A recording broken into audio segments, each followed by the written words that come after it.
Yo, what up, vendors? Welcome to my 2025 Liretro recap.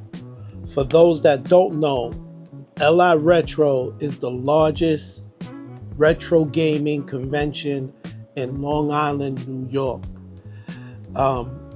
They just celebrated their 10th anniversary, of which those 10 years, or of those 10 years, I've been a vendor there for 6 or 7 out of the 10. And they also gave a nod to Nintendo for their 40th anniversary. So there was a lot of stuff going on in the building. Right out the gate, I ran into some issues. I found out early that I wasn't going to be in my normal location, which is in the front or the atrium. I found out that I was going to be in the back of the house, which is basically the food court. And there's two problems or two main issues that I faced being in the back of the house. Number one was the food court. Now, I don't know about you guys or if you've ever experienced this. Have you ever tried to sell someone something that isn't food while they're hungry? I guarantee you'll lose damn near every single time, because when someone is hungry, all they're focused on is getting some food in their belly. So that was the first issue. The second issue was the traffic flow. Now, it wasn't anybody's fault with the show. It's just the way it works. Liretro is freaking huge. It's 3 floors of video game exposed. Like, it's just a lot going on in every single nook and cranny of the Cradle of Aviation. There's something going on with video games. So there's a lot for people to explore, and the only time that they come towards the back of the house is when they get hungry. And that's if they make it back there. Most of my clientele came to find me in the back 2 to 3 hours after they've been in the show that long. One person, the only reason he found me was because he went to get a burger. So, I mean, what can I do about it? But deal with what I got to deal with, right? So knowing I was going to be in the back of the house, I had to come up with a game plan. Now, for years, I have been wanting to do this walk-in booth style. And all the years that I tried, it sucked. I failed. Point blank, period. The only success that I had at doing this walk-in style, which was mildly successful, was when I did my last show, which was CradleCon. When I did the hat bar at CradleCon. And that was kind of weird because people were coming to the booth, but they weren't actually stepping in. They were leaning in the booth. Only a handful of people stepped in to explore whatever I had going on. Now, fast forward, here we are at Liretro, and I'm like, all right, I'm going to do this walk-in style. So basically, all I had to do was figure out the framework. Although at Cradle, I had this somewhat makeshift framework set up, I had to get real about it. So I invested some money, got some racks, and made my frame officially solid. And I'm glad I made that decision. Now, at CradleCon, there were people coming to the booth, returning customers that only know me for glasses. So when they were coming in, they were like, yo, where's the glasses at? And I didn't have anything to show them or any real response. Just, yo, I'm only doing hats this round. So my wife suggested to me that I try to incorporate the hats and the glasses. So that's what I did. I decided to bring everything. So Again, setting up the merchandise, figured out, okay, I could do one side with glass, one side with hats, but then I got this back wall that was empty or bare, and for the life of me, I couldn't figure it out. Okay, so now I got this, I got the framework, I got my merchandise ready to go, right? But the one thing that I was thinking about was, how am I going to transport everything, right? Was I going to do 2 trips? Setup is usually the day before the actual event. So setup usually happens on Thursday. The event is Friday, Saturday, Sunday. So I was thinking to myself, I could do 2 trips, bring all the hardware Thursday, bring all the merchandise Friday. But then I decided, you know what? Screw all of that. Let's rent a U-Haul. So I went and got a U-Haul. So we get everything into the U-Haul. I got mad space.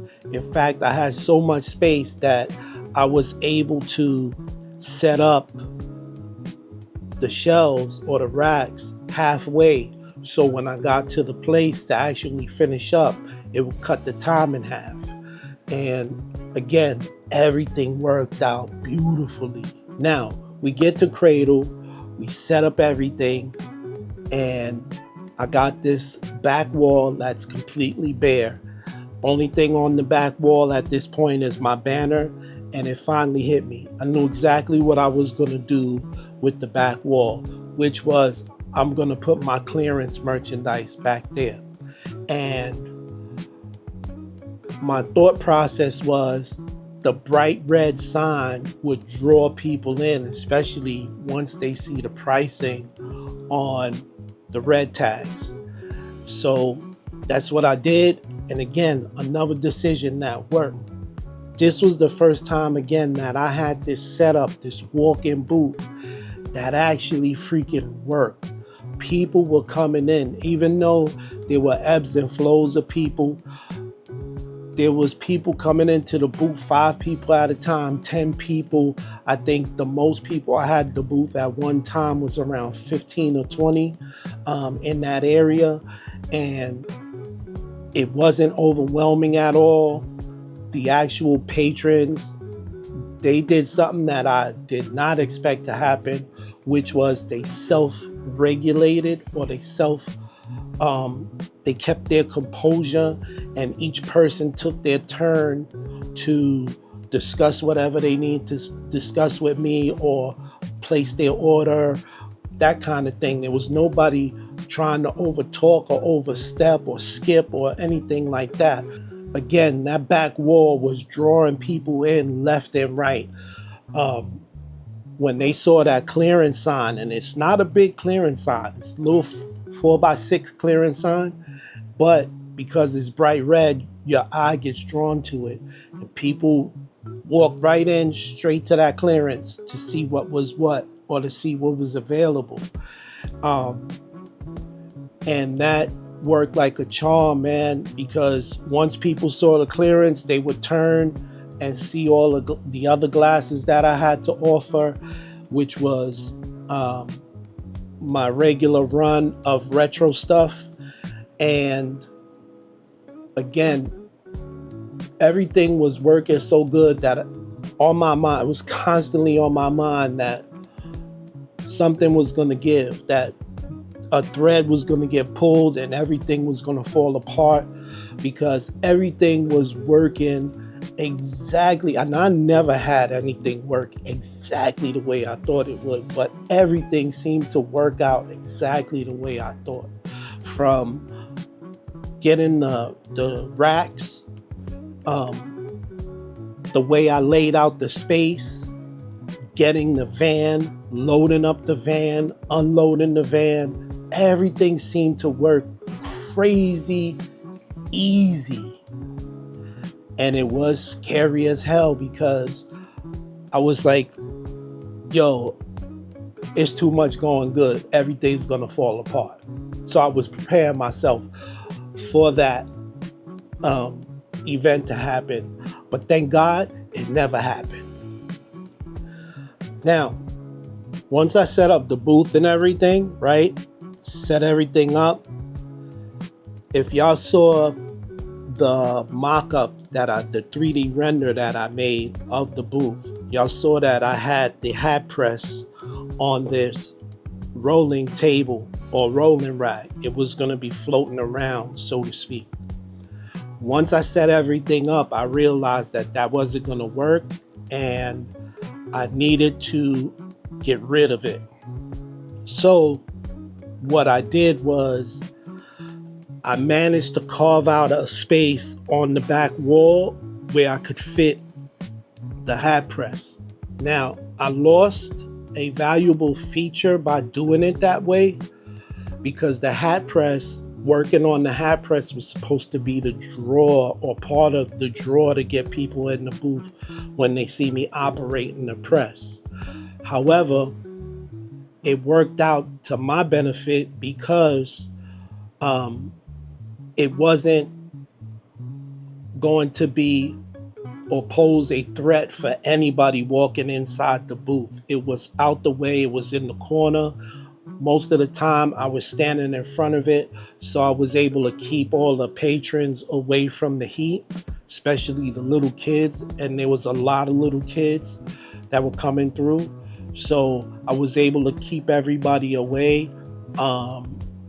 And it still ended up being a great feature because although I didn't put up the signage for the third step in the evolution of making a hat, people would see the first two parts, which is the blank hats and the patches, and they would ask how it works. And when I was explaining, and then I would, present the hat press saying, this is where the job gets done at, everybody was like, oh, wow, that turned out to be really good. And when I was actually pressing the hats, people would come around to my right side and watch me from an angle press the hats. I finally got everything set up.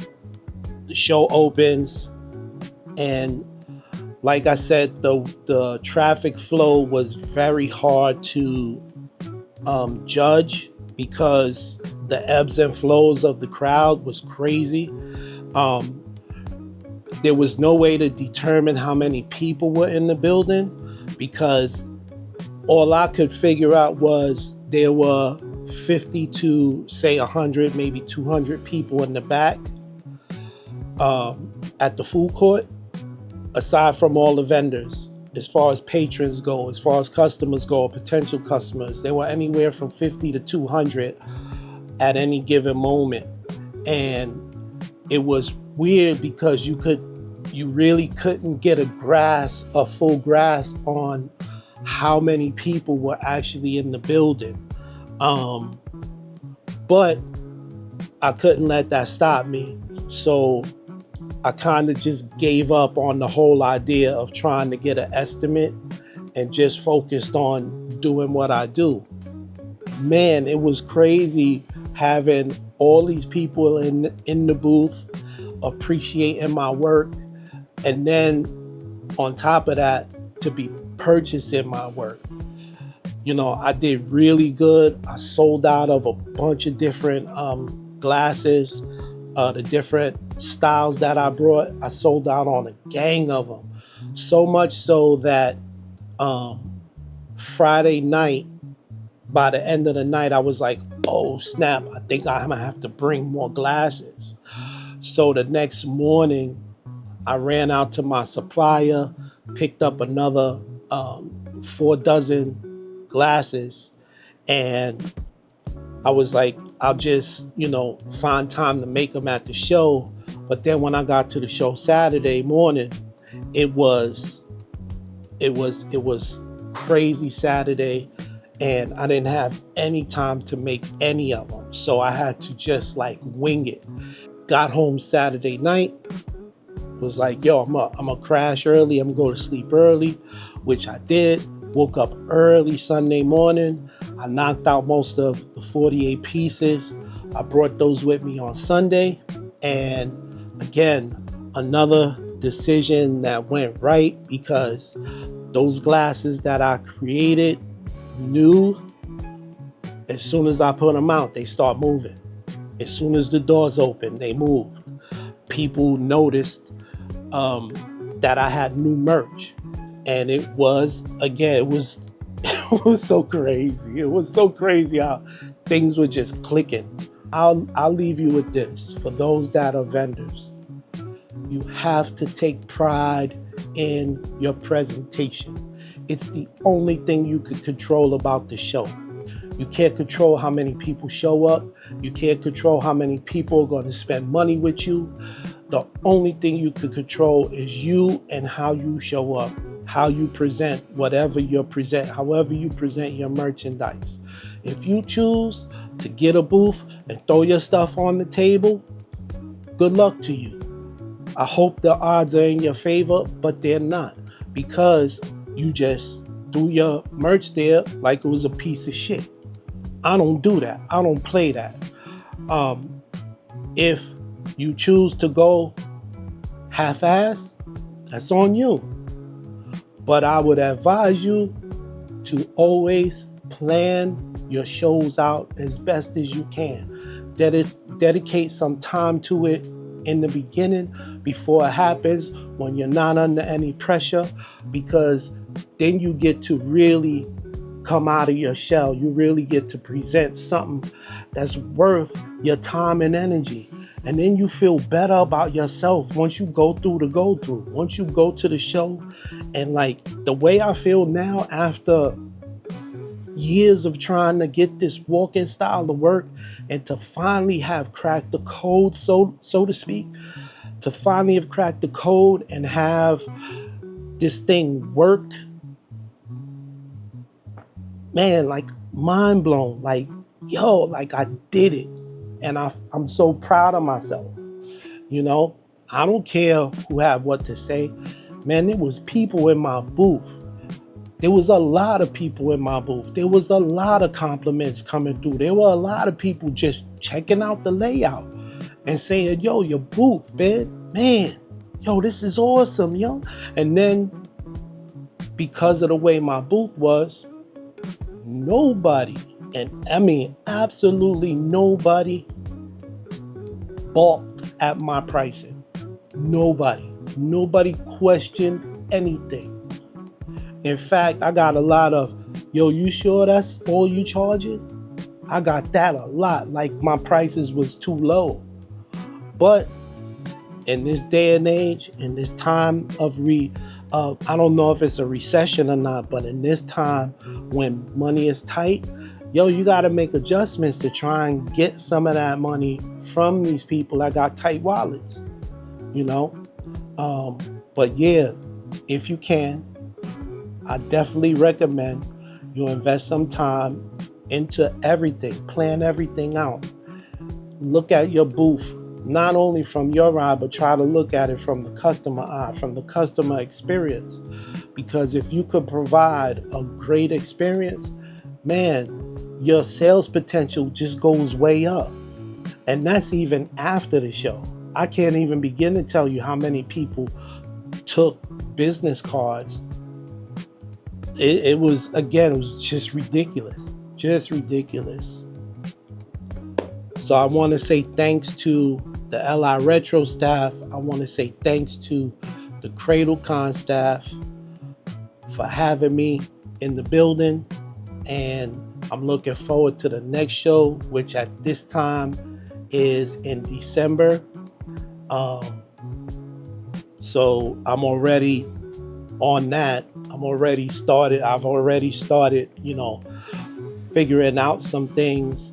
But yeah, again, this was my Liretro 2025 recap. That's what I got. I'll catch you on the next one. Peace.